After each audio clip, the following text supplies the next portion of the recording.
Hi, welcome to Super089's MMORPG Gaming and Opinions page.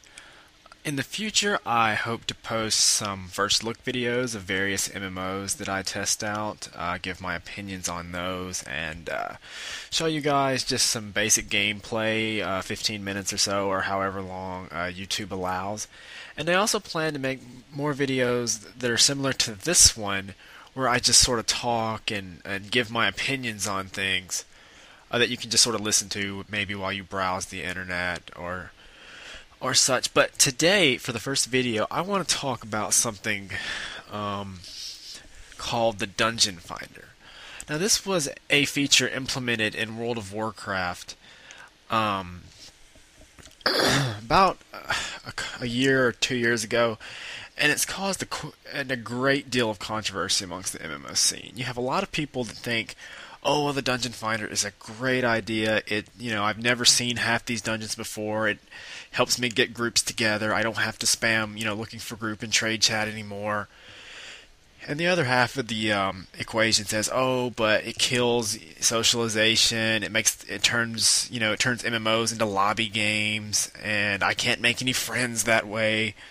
Um, and in my opinion, you have to take the good with the bad. I'm not going to sit here and say that the Dungeon Finder has no faults. I mean, it does. Everything has a fault. For every advantage that you can find about anything, almost, there's always some negative.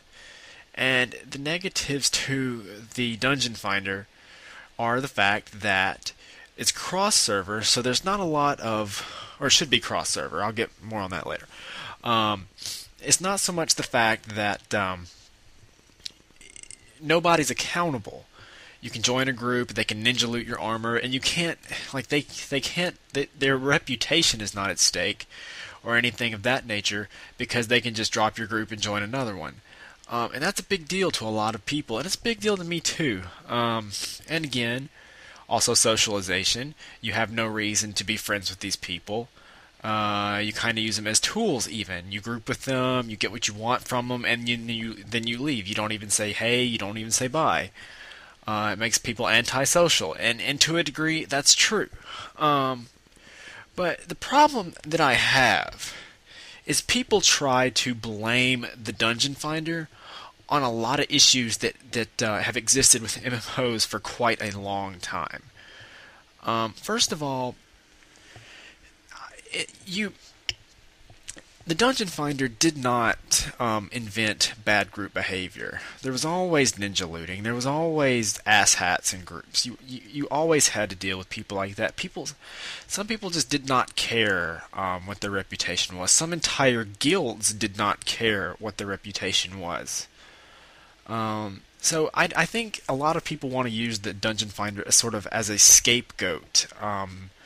Just to blame a lot of their problems on because it's something new and it's something a little intrusive. And secondly, I don't get these people. A lot of the people that complain about the Dungeon Finder are the very people that complain about a game like WoW or WoW and games like it for pretty much ruining the genre, for making everything into a solo fest.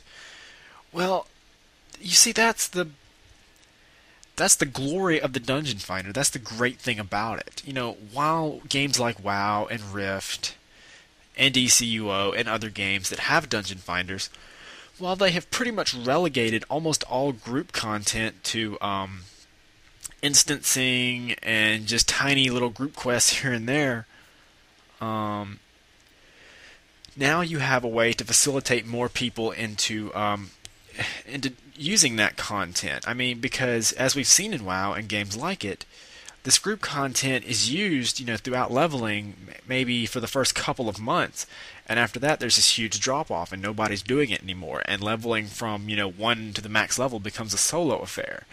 And I can tell you from personal experience, I never would have had a level 85 in WoW had it not been for the Dungeon Finder. I was playing EverQuest 2 at the time, which, for whatever reason, I'm not really sure why, it was a lot easier to find groups and to get into groups and to progress through the game while in a group than it was in WoW. So that's why I played that game. But when WoW came out with this Dungeon Finder, I said, hey, I want to test this thing out. This thing looks awesome. And I did, and I never looked back. I mean, I've been playing WoW ever since. So that's it. It gets people playing together, and I think anything that gets people playing together is a great thing, especially in leveling up, especially when it's hard to find a group because not that many people on your server are at your level range or care to go through the trouble of searching for a group. It's a real boon for that because you can just hit a button and queue yourself up. It's super simple. Everybody. I'm gonna queue up and play and quest while I'm waiting for a dungeon. It gives you a whole another way to play that you did not have before. And people will complain. They'll say, "But it turns it into a lobby game. All you have to do is sit in, your faction capital and just wait for your dungeon to pop. Blah blah blah." Well, first of all, I say, so what? So what if that's the way you want to play the game? You're paying the monthly fee, so if all you want to do is sit in the faction capital and wait for your dungeon queue to pop, more power to you. But that's not the way everyone plays. Most people that I've seen, even, especially during leveling, are out questing. They're out leveling through quests, and then when a dungeon pops up, they do the dungeon, and then they go back to questing while they're waiting on their next dungeon. Under very few circumstances do people actually just sit in the faction capital and wait on their dungeon to pop. A lot of people do that at max level, but then again, what else would they do? They've probably already done this to people that want to play. Or the Dungeon Finder is a really big help to people that enjoy grouping, but then you'll say, oh, but you don't actually talk to these people, blah blah. You don't make friends with these people, but you never did anyway. I mean, even when you were grouped with people from your own server, you were never forced to talk to those people. So it's kind of the same thing, and it's not that all groups are like that. It's not that all groups are.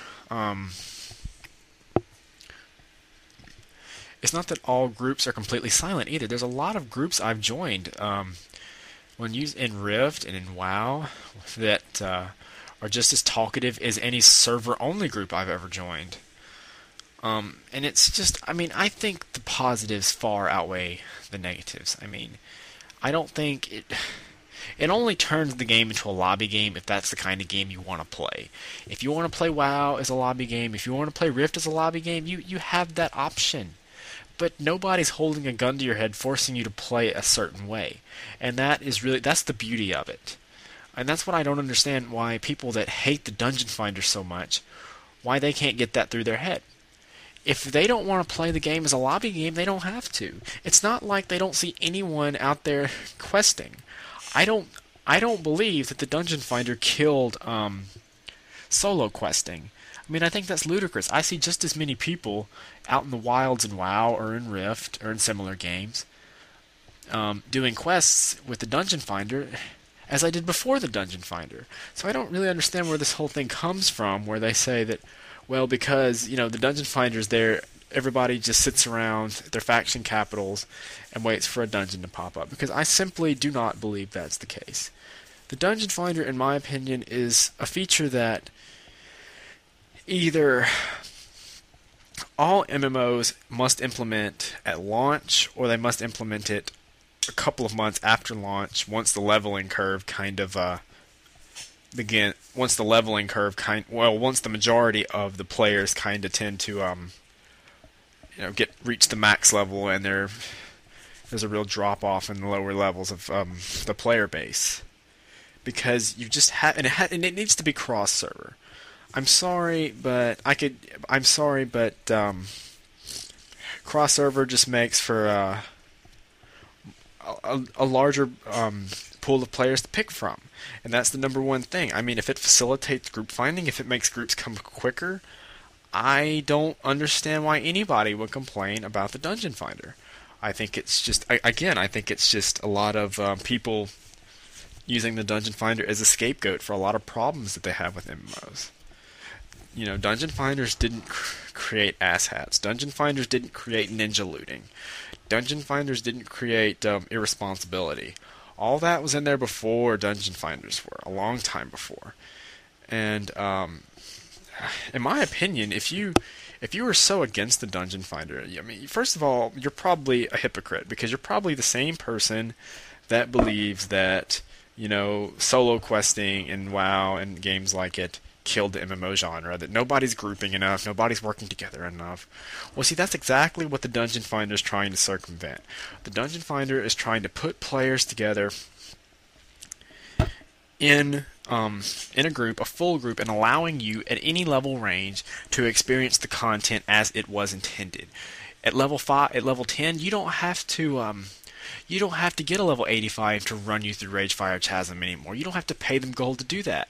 You can just go into the Dungeon Finder and queue for it and get a full group, a full level appropriate group to run the dungeon as close to as it was intended as humanly possible. And that is a great thing. MMOs are all about, or I should say, MMOs, just by their very nature, should in all forms encourage player interaction. And that's just another way for players to interact. We're not talking about trying to make virtual worlds here.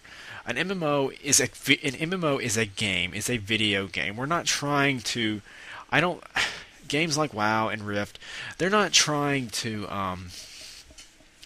give players a virtual life that they can, or just some kind of world that they can live in. They're just, at their heart, they're video games. And video games are all about accessibility.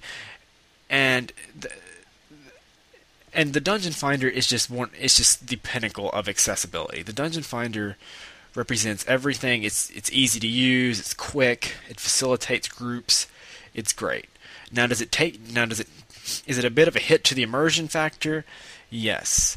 Does it prevent you from meeting people and making friends that you might have met in a dungeon? Sort of. But is it still a worthy tool? Very much so. And even those that say, well, I can't meet players, or they should say, I was friends with, I can't make friends in this game anymore because, the Dungeon Finder, I can't put people on my friends list that I run dungeons with. Well, my response to that is, before the Dungeon Finder in WoW, I can count the number of dungeons I ran on one hand. Simply because it was such a pain to actually put together a level appropriate group at a low level range. It just didn't happen. So I don't understand where all these people are coming from that keep talking about, losing the ability to make friends while running dungeons, because quite simply there just weren't that many dungeons to run. I mean, there was almost no one that was actually willing to group, and it just wasn't worth the time and effort. But now there is no effort. There's only time. And that time can be spent doing other things than just sitting around your faction capital spamming that you're looking for a group. So it's a win-win situation. There's nothing wrong with it at all. It's the perfect it's perfect for solo-oriented MMOs. It allows group players an entirely new way of progression, and like I said before, all MMOs should have it. If you're so opposed to it, I think that you should stop. If you're so opposed to it, I think it's mostly because you view MMOs as a virtual world and not so much as a video game. And I say you need to stop using video games as an excuse to. You're looking for a virtual world as opposed to a video game, and I say that it's time for you to. You're looking for a virtual world as opposed to a video game. And I say to you that video games are not meant to be virtual worlds. And if you're trying to use a game as a substitute to your sad, pathetic life, you need to get a life and stop playing video games all day and go out and make something of yourself. And that's actually a subject for my next video, which I'll talk about, which will deal with the whole hardcore versus casual debate. Alright, thank you for listening. This has been Super Zero 89's MMO Gaming and Opinions.